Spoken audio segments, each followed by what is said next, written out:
bagi para asatidz wal ustadzat pesantren modern Putri Raji Syafa'at serta hadirin seiman dan seakidah yang berbahagia dalam dunia yang demikian luas dengan jarak antar negara yang amat berjauhan tidaklah menjadi penghalang bagi kita untuk mengetahui apa yang sedang terjadi di belahan negara lain. Mengapa demikian hadirin? Karena tersedianya alat elektronik digital saat ini yang mempercepat arus informasi dan komunikasi dalam hitungan detik.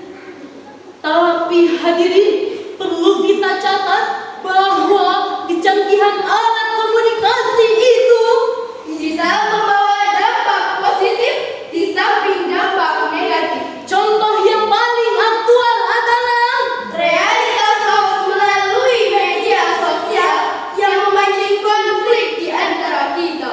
Oleh karena itu, pada kesempatan yang kedua ini, izinkanlah kami menyampaikan syarah Al-Quran dengan judul Pandangan Al-Quran terhadap realitas hoax.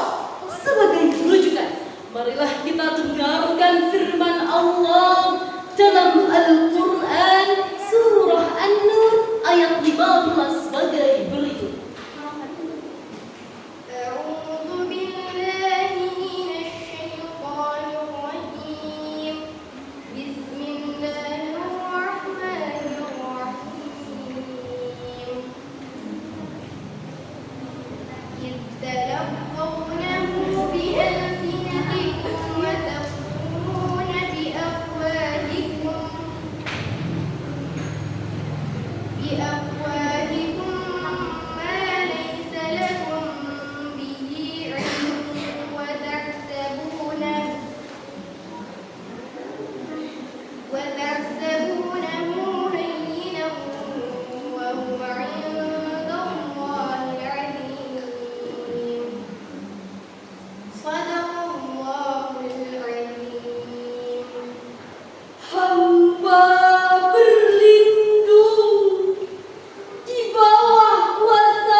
pada tanggal 17 Februari 2022 melaporkan bahwa Indonesia merupakan negara yang sedang menghadapi masalah serius terkait terkait dengan penyebaran berita palsu melalui media sosial, dan hampir 40% isi media sosial itu adalah Berita palsu. memang hadirin. Dalam pasal 28 Undang-Undang Dasar 1945 disebutkan, setiap orang berhak atas kebebasan berserikat, berkumpul, dan mengeluarkan pendapat. Tapi hak mengeluarkan pendapat ini bukanlah kebebasan mutlak. Bukan bebas seperti kita berteriak di tengah hutan. Melainkan kebebasan itu dibatasi oleh kewajiban kita dalam menjaga kehormatan, keharmonisan, serta kesatuan bangsa dan negara. Dengan demikian, kebebasan dalam hal ini adalah Kebebasan yang harus dipertanggungjawabkan.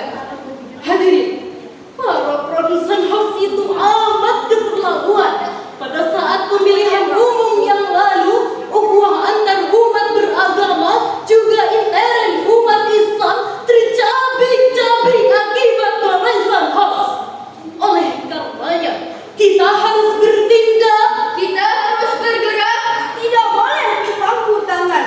Kita harus bahu-membahu melawan hoax. Setuju hadirin? Hadirin rahimakumullah.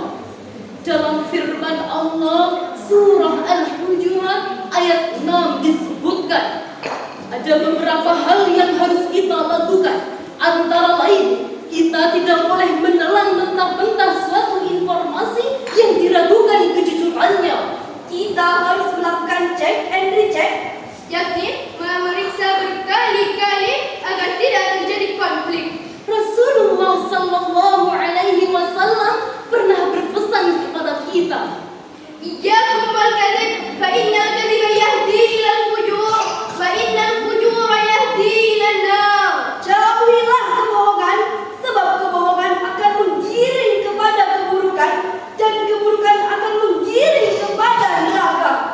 Hadis riwayat Bukhari dan Muslim. pada kesempatan kali ini kami mengajak hadirin untuk menyampaikan salam rindu kepada Nabi Muhammad Sallallahu Alaihi Wasallam, sang penerima wahyu Al-Quran. Assalamu alayka ya Rasulullah. Assalamu alayka ya Habibi, ya Nabi Allah, ya Rasulullah.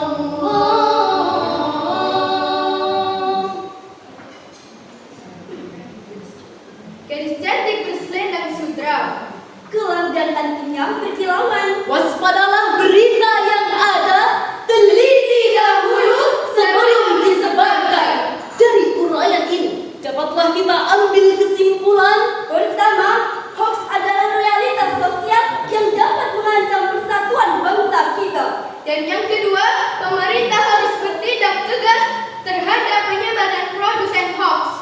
Bapak Ibu semuanya, cukup sekian syarahan kami. Mohon maaf atas kekurangan kami. Terima